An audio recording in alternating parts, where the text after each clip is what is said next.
그럼 이런 것을 대전제로 해가지고 우리나라 주식시장을 저는 좀 이해할 필요가 있다고 봐요. 지난주 일주일 동안 우리가 사이드카가 하루도 빼놓지 않고 사이드카가 발동이 됐었죠.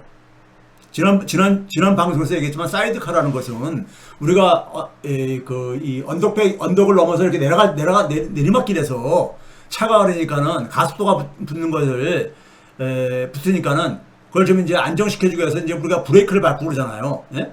그런 이제 안정장치 비슷한 건데 이 사이드카가 거의 매일 이건 뭐 그러니까 어쩌다 한 번씩 일어날 수 있는 뉴스가 될 수 있는 하나의 저건데 이게 매일 이게 발동이 될 정도로 일상화가 돼버렸는데 그래가지고 우리가 이코노미스트 같은 데서는 아주 우리가 난 이거 엄청난 개망신을 당했다고 생각이 드는데요.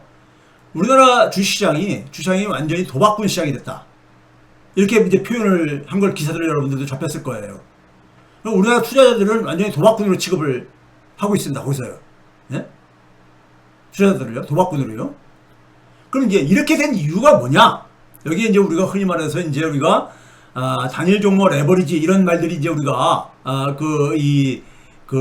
지면을 뒤덮고 더 근본적인 원인은요. 제가 작년부터 얘기를 했었잖아요. 우리나라는 뭐냐면은 우리나라가 작년 이제 그러니까 이재명 정부가 출범하고 난 이후부터 코스피 붐이 일어나고 그다음에 수출도 이제 그러니까 급증하기 시작하고 그렇죠? 그래서 수출 올해는 그러니까 1조 달러가 넘을 걸로 지금 우리가 예상할 수가 있을 정도로까지 급증하고 있고요. 성장률도 그러니까는 유례 없는 그러니까 우리가 성장률을 지금 우리가 경험을 하고 있고요. 근데 이게 다 이제 메모리 반도체로 인한 거잖아요. 근데 제가 이제 무슨 얘기 했습니까요? 메모리 반도체에 너무 과도하게 의존을 하고 있다. 이게 오히려 리스크가 될 수 있다.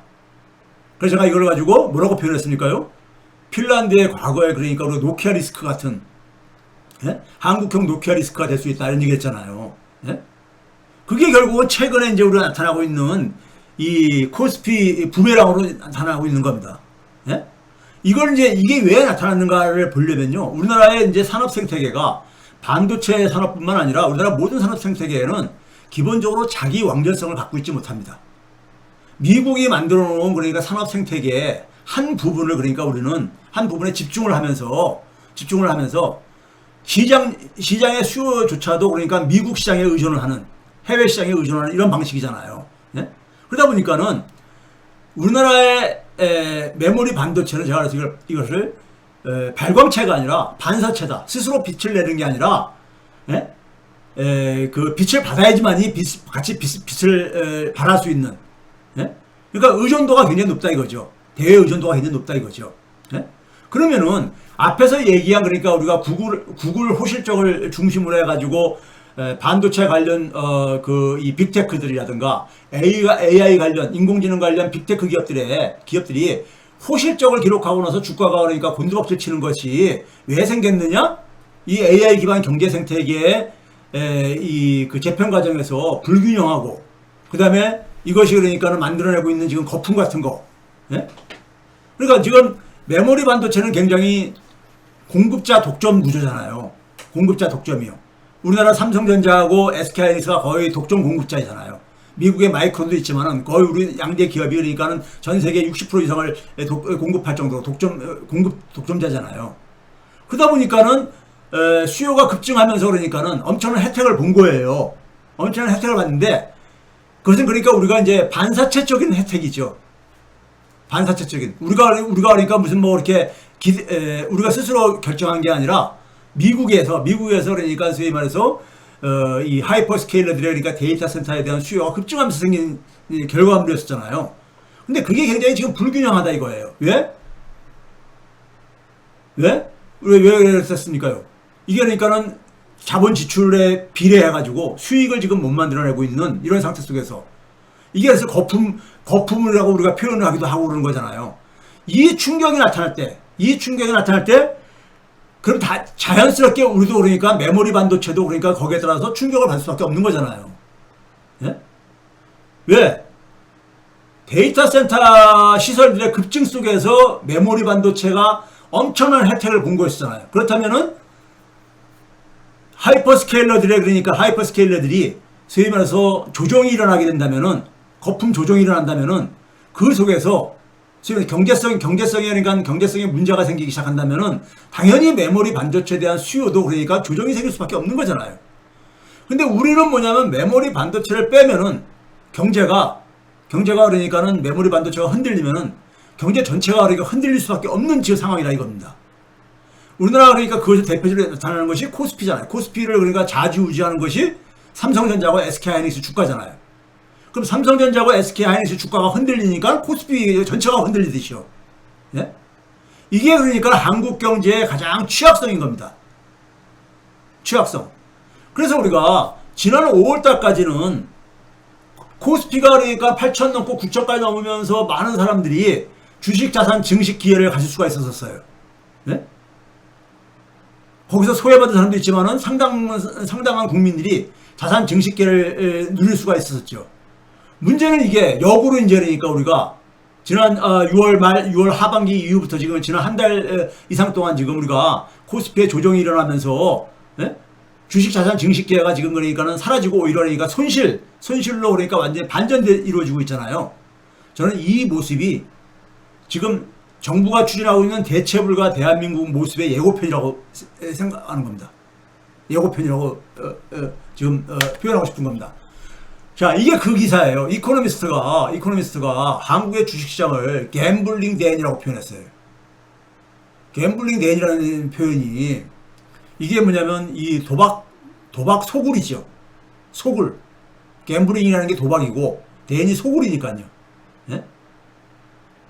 도박 소굴이라고 도박 소굴로 이걸 표현을 했어요. 그래가지고 국민 투자자들까지도 뭐냐면은 이 카지노로부터 벗어날 수 없을 정도로 도박꾼이 됐다 이거예요. 그러니까 도박에 중독이 됐다 이거죠. 우리가 도박은 중독이 되잖아요. 이건 내가 데이터를 가지고 보여드릴게요. 그러니까 이런 소리를 듣고 있어요. 한국이 그러니까 이재명 대통령이 나토 회의에 참석할 때 이코노미스트가 인터뷰하면서 이재명 대통령이 굉장히 운이 좋은 대통령이다. 소위 말해서 반도체 붐이 일어나면서 코스피 붐이 일어날 때 그러니까는 그 집권을 시작했다 이겁니다. 대통령 임기를 시작했다 이거예요. 그런데 그게 지금 1년이 지나고 난 이 시점에서는 오히려 그러니까는 제가 그래서 부메랑으로 돌아오고 있다고 얘기를 했잖아요. 그걸 이제 그러니까 외신에서는 도박 소굴이 한국 주식시장은 도박 소굴이라고 표현을 하고 있습니다. 갬블링 댄이라고요. 예? 이거 얼마나 참자 조롱 섞인 얘기인 겁니까? 자, 그걸 보여주기 위해서요.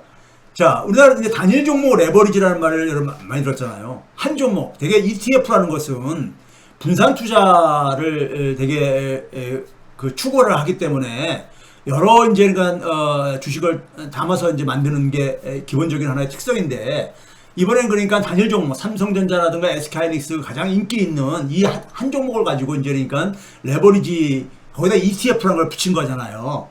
삼성전자가 그 레버리지 상품이 5월 27일 날 출시가 됐어요. 5월 27일 날 출시했는데 그때부터 지난주 금요일까지 변동률입니다. 이게 변동률이요. 변동률 봐보세요. 끔찍합니다. 5월 27일부터 7월 24일까지 변동률이에요. 올라갈 때가 이렇게 막 올라가는 거 그래도 신날 수도 있죠. 근데 문제는 한번 올라가다 떨어지고 이게 올라갔다 떨어지고 이게 롤러코스터죠. 정확하게 롤러코스터잖아요. 네? 롤러코스터잖아요. 근데 떨어지는 폭을 봐보세요. 떨어지는 폭을 보게 되면은 거의 그러니까 한 15% 안팎 정도 두 자릿수씩 떨어집니다. 두 자릿수씩 떨어져. 삼성전자가 이 기간 동안에 5월 27일 이 레버리지 상품을 도입하고 난 출시한 이후에 거의 19%가 하락했습니다. 그래 당연히 코스피도 하락할 수밖에 없죠. 네? 이게 단일 종목 레버리지를 출시하고 난 이후에요. 그 다음에 SK하이닉스는 더합니다. 예, SK하이닉스가 먼저 고공행진했잖아요. HBM에 있어서 삼성전자보다 우위에 있다 보니까는 먼저 막 뛰어 올라갔잖아요. 그러니까 먼저 뛰어 올라가니까 먼저 곤두박질 치는 또 곤두박질 치는 것도 굉장히 큰 거예요. 그럴 수밖에 없는 겁니다. 이게 한국의 아까 앞에서 얘기한 한국의 과도한 반도체 의존 리스크인 겁니다. 거품 붕괴 리스크 충격이 오게 되면은 우리나라 반도체와 우리나라 코스피가 SK 하이닉스가 지금 예고편을 보여주고 있는 거예요. 예고편을 보여주고 있는 겁니다. 네? 이거 봐보세요. 이것도 완전 롤러코스터잖아요. 하이닉스도 22% 정도 하락했습니다. 5월 27일 이후에 단일종목 레버리지를 출시하고 난 이후에요. 그러니까 굉장히 여기에 삼성전자랑 SK 하이닉스 주식 없으면은 굉장히 소외감을 느꼈던 분들이 뒤늦게 뛰어들으신 분들이 엄청나게 지금 그러니까 손실을 보고 있는 거예요. 엄청나게 손실을 보고 있는 겁니다. 자, 이 재앙의 출발점은 뭐냐면요. 올해 1월 달로 거슬러 올라갑니다. 올해 1월 달에 과거에도 보여드렸지만은 12월 달부터 환율이 고공행진하면서 그 이 환율에 굉장히 청와대화하고 그러니까 대통령도 그러니까는 1월 20일인가요? 기자회견 신년 기자회견하면서 네? 앞으로 2달 이내에 잡힐 것이다. 뭐 이런 얘기 할 정도까지 네? 환율에 굉장히 그러니까는 골머리를 앓고 있을 때였었습니다. 그 당시에 청와대 정치실장이죠. 김용범 씨가 뭐냐면은 이 지금 얘기하는 레버리지 상품 도입을 그러니까 검토하라고 지시를 합니다. 이게 한겨레하고 인터뷰에서 이게 그 당시에 보도가 났던 거죠. 1월 18일자 기사입니다. 18일자 기사요. 그러니까 예국에 나가서 이 레버리지 상품에다가 그러니까 많은 한국인들이 투자를 하고 있는데 홍콩이라든가 미국이라든가 이런 데 가서 레버리지 상품에다 투자를 하고 있는데 그걸로 해서 달러가 굉장히 바깥으로 많이 나간다 이거예요. 그러니까 이 달러를 국내로 다시 불러들이면은 환율이 좀 안정되지 않겠냐 해가지고 국내에도 그럼 이런 레버리지 상품을 좀 만들어라 이렇게 지시를 한 거예요. 네? 이걸 만들어라 하고서는 금융위원회에다 지시를 하니까 금융위원회가 그러니까 이것을 막 손보기 시작해가지고 5월 27일 날 출시를 한 겁니다. 네? 출시를 한 거예요. 자, 그러면 이제 이게 문제가 되면서요. 정부의 그러니까 정책 홍보 사이트죠. 정책 브리핑에서 금융위원회가 발표한 게 바로 이런 겁니다. 이걸 도입하게 된 이유를 이런 얘기를 합니다. 우리나라에서 도입하기 이전에 국내 투자자들이 이미 해외에 이런 상품에 투자를 하고 있었다 이거예요. 그러니까 이것을 하고 있었던 거기 때문에 국내 투자를 하는 것은 오히려 국내 투자자들한테 선택권을 그러니까는 넓혀주는 걸 뿐만 아니라, 예? 국내 투자자들이 그러니까 굳이 힘들게 해외 나가서 투자하는 번거로움을 주는 거기 때문에 그런 차원 속에서 이걸 했고, 거기에 대해서 그러니까 투자자 보호 조치도 장치까지 하면서까지 도입을 했다 이거예요. 여러분 여기서 딱 봤을 때 우리가 어떤 우리나라 지식인들 전문가들이 갖고 있는 문제가 그대로 다시 드러났어요. 자, 미국이나 홍콩에서 이런 레버리지 상품에다가 국내 투자자들이 이미 활발하게 투자를 해오고 있었다 이거예요. 그럼 이걸 하고 있는 것을 이 국내 투자자를 단지 국내로 그러니까 불러들이는 차원에서 한 거다 이거예요. 쉽게 얘기하면요. 네? 그러면 미국이나 홍콩에서 별 문제가 없었는데 한국이라고 해서 문제가 있겠냐 이거예요. 이 사고방식입니다. 굉장히 단순한 사고방식이에요. 자, 그런데요. 이게 막 문제가 되면서 김용범 씨가 KBS 1호 진단에 나가가지고 라이브에 출연해가지고 레버리지 ETF에서 이 원망과 사람들이 손실 본 사람들이 원망과 분노가 막 하늘을 찌르는데 이거 이제 어떻게 할 거냐니까는 상장 폐지하기 어렵다. 네? 기술적으로 어려운 측면이 없지 않아 있지요. 근데 어렵다 이런 얘기를 했어요. 테러를 차단한 거죠. 네? 이거를 그러니까는 상장 폐지를 하게 되면은 일단 최소한 자기 책임도 그러니까 인정하게 되는 것이고. 근데 기본적으로 여기서 이런 얘기를 해요. 이걸 왜 도입했냐 그러니까 자본시장을 육성하기 위해서다. 자본시장 육성. 그러니까 우리나라에도 그러니까 선진국가에 소위 미국이나 아시아의 그러니까 금융허브로 불려지는 홍콩에서 취급하고 있는 그런 상품을 우리나라에 도입을 하게 되면은 우리나라 자본시장도 주식시장도 선진국처럼 되지 않겠느냐. 뭐 이걸 하나 예를 들고요. 그다음에 뭐냐면 앞에서도 얘기했듯이 해외로 그러니까 국내 투자가 나갈 필요가 번거롭게 나갈 필요가 없지 않겠느냐. 에? 이래서 했다 이거예요. 이래서 했다 이거예요. 그래서 지금도 여전히 자기는 그러니까는 이런 긍정적인 국익 차원의 국가의 이익이 되는 이런 목적이 있기 때문에 이거는 그러니까는 그렇게 잘못한 것이 아니라고 생각한다는 거예요. 쉽게 얘기해서요. 예? 이걸 보고서는 이걸 듣고서는 여기에 대한 이 개인 투자자들이 엄청난 그러니까 오히려 그러니까 화를 돋궜죠. 화를 돋궜는데 결과적으로. 그다음에 이제 그러다 보니까 이런 이제 보도가 나왔어요. 이 환율을 안정시키지 않았냐, 안정시키는 효과가 있지 않았냐 이런 얘기를 했어요. 근데 환율 안정이 우리가 7월 중순 이후부터 좀 이제 약간 안정되잖아요. 특히 언제 때부터요? SK 하이닉스가 미국에 그러니까는 소위 말해서 ADR, SK 하이닉스를 상장시키고 난 이후에 거기서 이제 그러니까 우리가 조달한 자금이 그러니까 국내로 이제 유입되어지면서 그걸 이제 그러니까는 한꺼번에 풀면 가니까 그걸 미리미리 그러니까 소위 말해서 선물한 매도 이렇게 저는 조치를 한 걸로 예상을 해요. 그러면서 환율이 1,400원대까지 1,400원대까지 쭉 내려온 거 아닙니까? 상당히 안정된 거죠. 그러니까 이게 뭐냐면은 이 5월달, 6월달, 6월 말, 7월 그러니까 한 2달 정도까지 레버리지 상품 도입하고 난 이후까지 환율 안정은 진행이 안 됐었어요. 네? 진행이 안 됐었다고. 그러니까 환율 안정 효과가 별로 없었다는 얘기죠. 그러다 보니까 이제 언론들에서 이제 김용범 씨가 해서 두들겨 맞은 겁니다. 잘못에 대해 자기가 잘못한 것은 시인하기 싫고, 네? 이걸 계속 거부하면서. 그러다 보니까 이제 대통령은 이게 사태가 심각하니까는 이 보안 대책을 주문을 했죠. 빨리 해라. 그것도 막 이렇게 막 이제 다그쳤죠. 다그치니까는 이제 그러니까는 막 서둘러가지고 한 것이 뭐냐면 예탁금을 그러니까는 3배로 1,000만 원에서 3,000만 원을 늘리겠다. 뭐 이런 식의 얘기를 한 거 아닙니까? 그렇죠?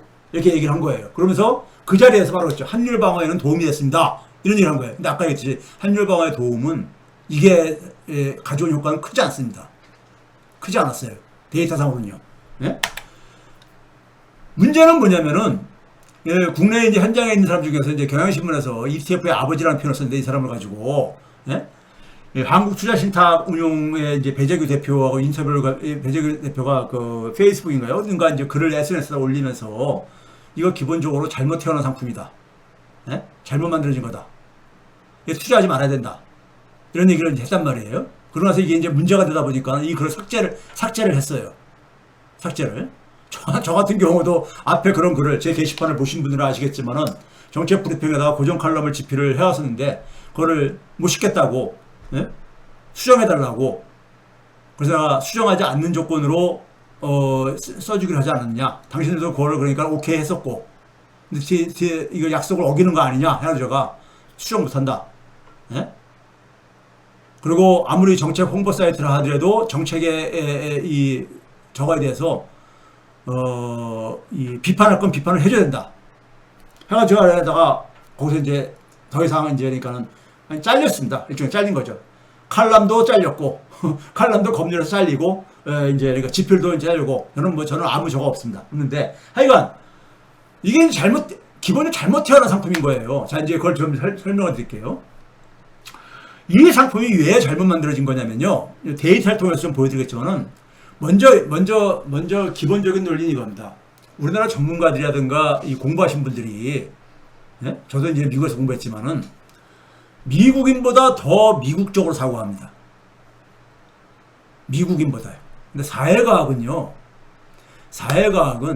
제가 항상 학생들 가르치면서도 그래요. 사회과학은 기본적으로 역사성과 그 다음에 뭐냐면 그 공간성, 특정 지역에서 특정 시간에 우리가 사회과학에서 사용되는 개념이나 용어, 이론들은요, 특정 시간과 특정 공간의 상황 속에서 만들어진 것들이에요. 그러니까 자연과학처럼 사과는 그러니까 우리가 만유인력 법칙에 의해서 위에서 아래로 떨어지는 것은 동서고금을 통해서 작동되는 하나의 법칙이지만은 사회과학의 이론이나 개념은요, 동서고금을 통해서 작동하는 것은 없습니다. 없어요. 그래서 사회과학을 자연과학 하는 일부 사람들은 이게 무슨 사이언스냐 이렇게 얘기하는 사람들도 있어요. 예? 특정 조건에서만 작동하기 때문에. 예를 들면 이겁니다. 우리가 경제학의 가장 단순한 우리가 개념 중에 수요와 공급의 법칙이라는 게 있습니다. 수요의 법칙을 예를 들면 가격이 올라가면은 해당 상품에 대한 수요량이 줄어든다. 이게 상식적인 얘기잖아요. 가격이 비싸지면은 수요량이 줄어든다 이거예요. 그걸 뭐 이렇게 법칙을 대단한 것처럼 이렇게 얘기를 합니까? 제가 학생들한테 그래요. 이 말이 공급의 법칙은 거꾸로 가격이 올라가게 되면은 해당 상품의 공급은 증가한다. 이게 사실은 여러분들이 공부하는 앞으로 공부하는 시장경제 이론을 한마디로 압축해서 표현한 개념이다. 이런 얘기를 해요. 그러면 여러분들은 이게 무슨 이렇게 이게 무슨 대단한 인사이트라고 이게 무슨 이렇게 이걸 가지고 우리가 한 학기 동안 공부를 해야 되냐고 얘기를 합니다. 근데 이건 그렇게 단순한 얘기가 아니다. 예를 들어서 이런 얘기합니다. 우리가 원래 이제 그런 게 있죠. 수요의 법칙을 다시 한번 표현하면 가격이 오르면은 해당 상품의 수요량은 줄어든다는 얘기에 전제가 있습니다. 전제가. 이거는 그러니까 가격하고 그 해당 상품의 수요량만의 관계를 얘기를 한 거예요. 다른 조건들은 다 변화가 없다는 것을 전제로 해가지고요. 다른 조건들은 다 동일하다는 조건 속에서요. 예를 들면요. 소득이 올랐어요. 네? 소득이 올랐어. 가격이 올랐지만, 자, 우리가 사용하고 있는 스마트폰이 가격이 올랐어. 올랐는데, 내 소득도 오르니까 내 소득이 2배 정도 올랐어. 그러면은 그 가격이 올랐다고 해서 그 상품을 소비를 안 합니까? 소비할 능력이 되니까 소비를 할 게 아닙니까? 그러니까 이거는 소득이 오르지 않는다는 걸 전제로 했을 때 가격이 오르면은 수요량이 줄어든다고 하는 것이 수요의 법칙인 겁니다. 그럼 마찬가지로 레버리지 상품을 미국이나 홍콩에서 그러니까 우리가 국내 투자자들이 투자했던 것이 아무 문제가 없는데 거기서는 문제가 없었던 것이 국내에서 이게 문제가 될 거라고 생각을 못했냐 하면요. 바로 이거예요. 미국이나 홍콩에서 그러니까는 그 상품이 지금 그러니까 활발하게 지금 거래가 되고 있고 우리나라 투자자들도 거기에 그러니까 투자를 하고 있고 하는데 별 문제가 없다. 근데 뭡니까요? 미국의 시장 상황, 미국의 경제 구조, 미국의 산업 구조하고 우리나라하고는 다르지요. 동일하지가 않잖아요. 그러니까 우리나라 전문가들이 공부를 할 때 이게 잘못 가는 게 뭐냐면 우리들 학생들도 그래요. 수요와 공급의 법칙을 설명해보라 하면요. 앞에서 얘기했던 다른 조건이 일정하다면이라는 조건이 있는데 그건 빼놓고 가격이 오르면은 수요량은 반대로 움직이고 공급량은 같은 방향으로 움직입니다. 이렇게 대답을 해요. 근데 가장 중요한 부분 다른 조건이 변하지 않았을 때입니다. 않았을 때가 전제가 돼야 되는 거예요. 지금 뭐냐면 미국이나 홍콩처럼 우리나라도 그러니까는 시장의 환경과 구조가 똑같다면은 이 상품을 도입했을 때 효과는 그러니까 똑같이 나타날 수 있는 거죠. 근데 그렇지가 않잖아요. 그러다 보니까 우리나라 사람 전문가들은 그냥 결과론적으로 알고 있는 개념들, 이론들을 그냥 무비판적으로 그냥 도입을 해서 적용을 하려고 해요. 네? 도입을 하려고 해요. 그래서 이게 그러니까는 진리다 하면서요. 그러다가 사고를 쳐요. 바로 이겁니다. 자, 단일 종목 레버리지라는 상품은 선진국가의 금융제도, 금융상품이라 이거예요. 이걸 도입해가지고 우리나라 자본시장도 그럼 육성될 게 아니냐. 더 많은 사람들이 투자를 할 것이고 주식시장에. 그러면 우리나라 주식시장도 커질 거고, 이런 걸 기대한 거예요. 예? 이게 식민지적인 사유체계죠. 식민적인 지식체계죠.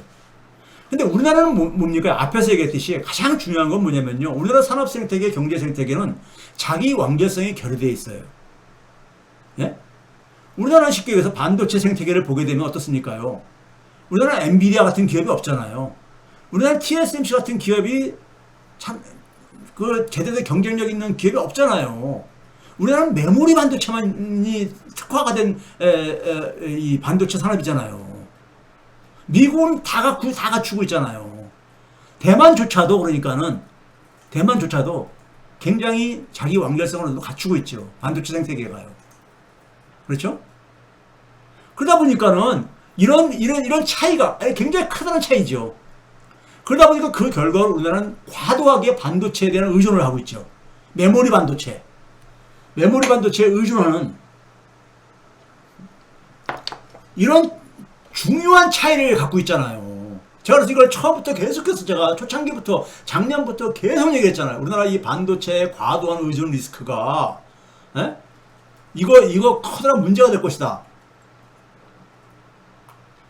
지금은 메모리 반도체 수출하는 거에 그냥 그리고 그걸로 인해 가지고 주가가 오르는 거에 전부 다들 그러니까는 환호를 하고 있지만은 이것이 엄청난 그러니까 가져올 그러니까 후유증을 그러니까 우리가 염두에 두어야 된다는 얘기를 했었잖아요. 예? 그 다음에 외환시장 환율을 안정시키겠다 했잖아요. 외환시장의 환율은 제가 뭐라 했습니까요? 환율은 기본적으로 우리나라가 외환시장이 구조적으로 취약한 우리나라는 굉장히 경상수지자가 많이 들어와도 외환보유고가 4,200억 달러 넘어도 충분하다고 하면서도 거의 그러니까는 동남아시아에서 가장 그러니까 취약한 통화처럼 전락해버리잖아요. 조금만 충격이 있으면은요. 왜 그렇습니까요? 제가 뭐라 했습니까요? 이건 화폐 주권의 문제다 했잖아요. 환율이라는 것은 화폐 가치의 안정성 문제입니다. 대외적인 안정성이죠. 환율은 화폐의 대외적 가치를 얘기하는 것이고 통화 가치는 안정적으로 관리가 돼야 되는 겁니다. 경제 활동을 하려면요. 그게 물가 안정이고 그게 환율 안정이고 그런 거예요. 그럼 환율 안정은 왜 생기는 겁니까? 기본적으로요. 수요 공급 구조가 굉장히 취약하다는 거예요. 우리나라 외환시장이. 네? 취약한 것을 그나마 방어할 수 있는 방식이 뭐냐? 충분한 외환을 확보하는 겁니다. 제가 그랬잖아요. 싱가포르하고 대만을 많이 비교를 했었잖아요. 우리보다도 그러니까 GDP의 70 내지 90%씩 우리나라는 25%를 넘지 않는 여기서 비롯된 것을 가지고 이 문제를 그러니까 치유할 생각을 안 하고 엉뚱한 걸 가지고 그러니까 지금 그러니까 환율 안정을 추구했던 거예요. 네? 그러니까 한국의 주식 자본시장, 한국의 산업구조, 한국의 경제구조의 차이와 구조를 이해하지 못한 상황 속에서 선진국가의 미국이나 홍콩 같은 나라 속에서 그러니까 금융의 그러니까 소위 허브라고 불리는 홍콩에서 작동된다고 해가지고 그걸 우리의 도입을 하면 뭐가 문제가 있겠냐. 예를 들어서 이런 겁니다. 우리나라 사람들이 미국에 가게 되면은 예국에 가게 되면은 옛날에 그랬습니다. 요즘은 이제 많이 이것도 달라졌지만은 옛날에 80년대 90년대만 하더라도 7, 80년대는 더 그랬었고요. 미국에 가게 되면은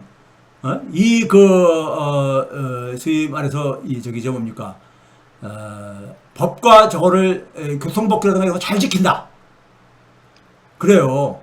그리고 세칭 이런 것도 안 하고 옛날에 우리나라 그런 거 심하고 그랬었거든요. 예?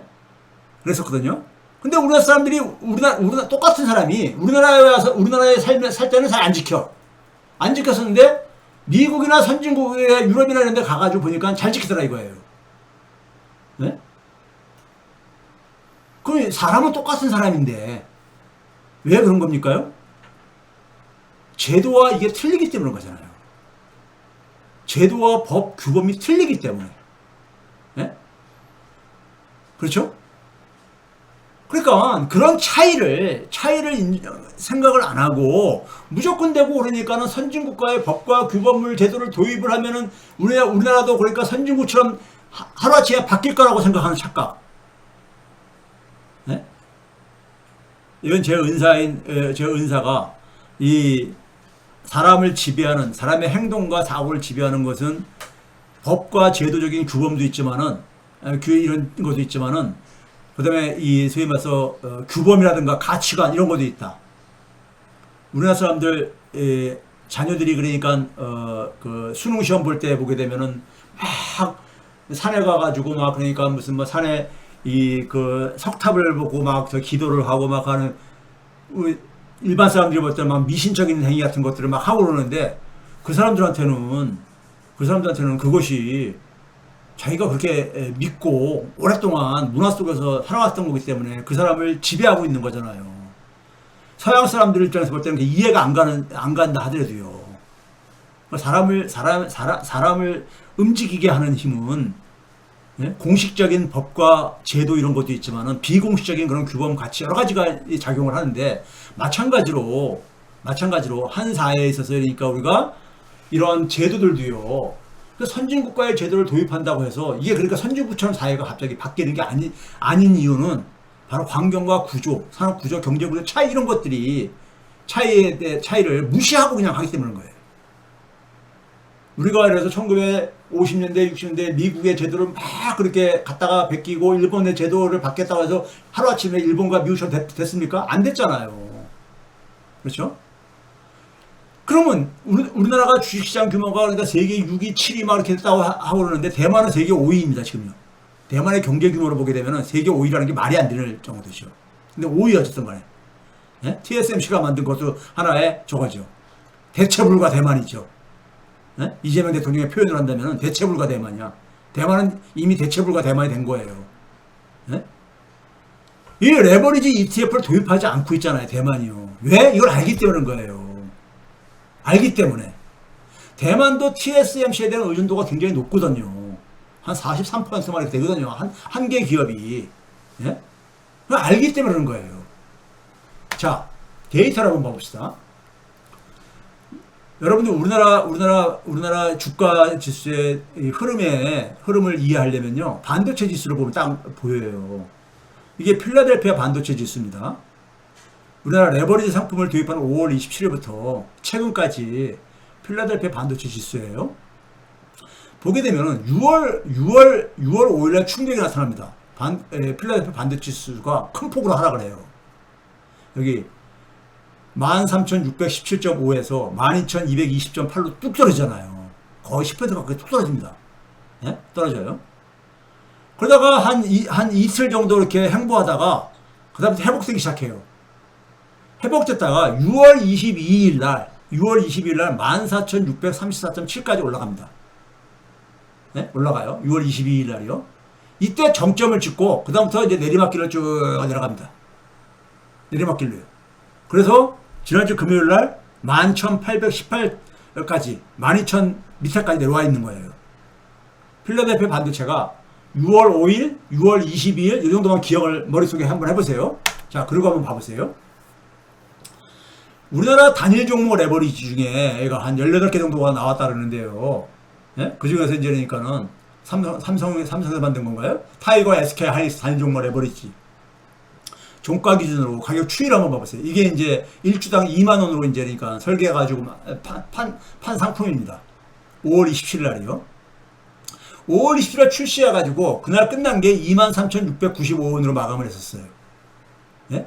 2만원에 팔아가지고 쫙 올라간 거죠. 예? 그러다가 이게 언제 꺾입니까? 정확하게 6월 5일날 딱 꺾이기 시작합니다. 예? 2만원 밑으로 내려와요. 내려와가지고 한때는 16,475원까지 내려왔었습니다. 그러다가 한 이틀 그러니까는 이틀 이렇게 행보하다가 쫙 반등하기 시작하죠.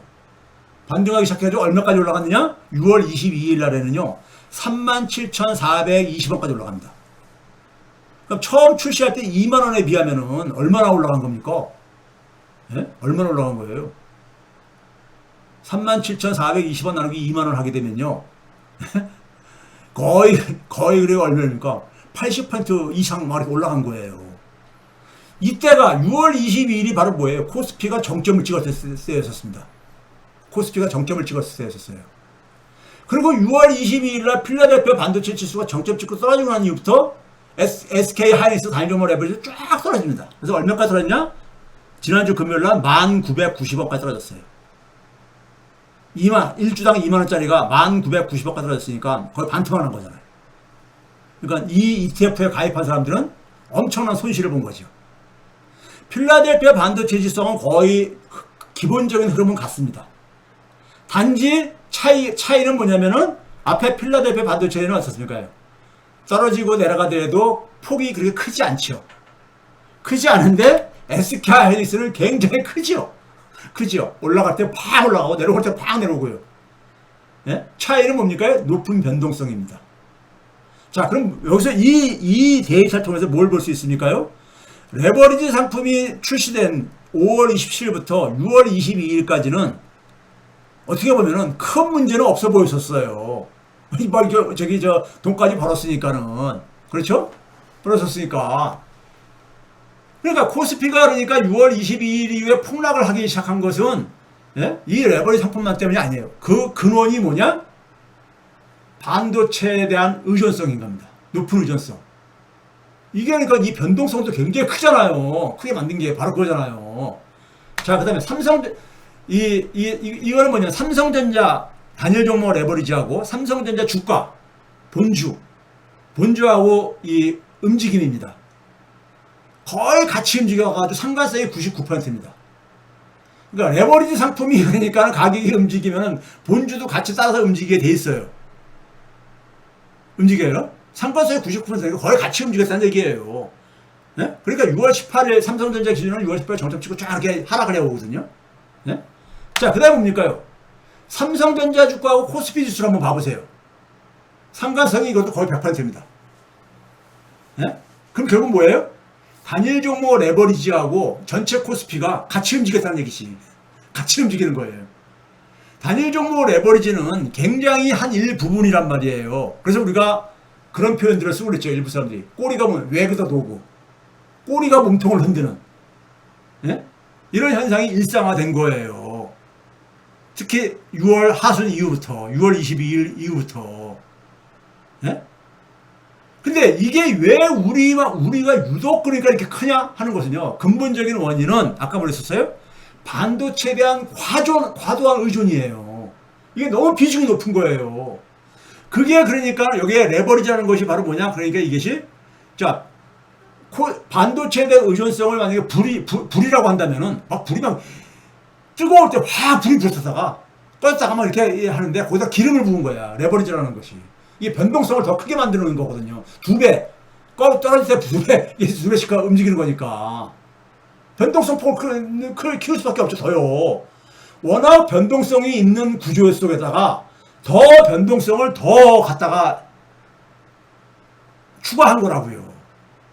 네? 그래서 제가 뭐냐면 불에다가 기름을 부은 거라 이거예요. 이게 일상화된 거야. 이게요. 네? 이게 왜 그러냐? 한번 봐보세요. 미국의 가장 그러니까는 우리가 시총 5조 달러가 넘는 엔비디아의 비중이 미국의 S&P 500 차지하는 비중은 7% 넘게 안 됩니다. 상위 7대 기업, 매그니피스 7대 기업을 합해도 33%뿐이 안 돼요. 근데 우리나라는 삼성전자하고 SK 하이닉스 두 종목이 53%가 넘어. 전체 코스피에서요. 그러니까 너무 의존도가 높은 거죠. 그러니까 반도체가 충격이 오게 되면은 삼성전자, SK하이닉스가 충격을 받고 그게 결국 다 코스피의 충격으로 오는데 거기다가 레버리지라는 변동성이 큰 것을 더 추가한 거야. 예? 그러니까 거기다가 그러니까는 자동차에다가 비행기 엔진을 갖다 다는 거죠. 비행기 엔진을 비유하자면 적절한 비유인지 모르겠지만은. 근데 반면에 봐보세요. TSMC 봐보세요. TSMC는 5월 27일부터 7월 24일 중에 5%도 안 떨어졌어요. 5%. 여기도 반도체, 필라델피아 반도체 따라서 이것도 같이 춤추는데 변동폭이 작지. 삼성전자나 SK하이닉스에 비해서요, 작습니다. 수치를 한번 앞에 거하고 비교해보세요. 작아요. 삼성전자와 SK는 15% 안팎씩 말이렇게 변했잖아요. 근데 여기는 기껏해 5% 안팎. 네? 평균으로 4.5%뿐이 이렇게 다 이거예요. 필라델피아 반도체가 그하면서 같이 이제니까 반도체가 여기도 같이 영향을 받았지만은 절대적인 이런 충격이 변동성의 차이가 있다 이겁니다. 네? 그럼 자 여기서 이제 뭐냐면은 금융당국이 한국일보 이런 기사가 주말에 나왔어요. 예탁금을 그러니까 3천만 원을 올리겠다는 거잖아요.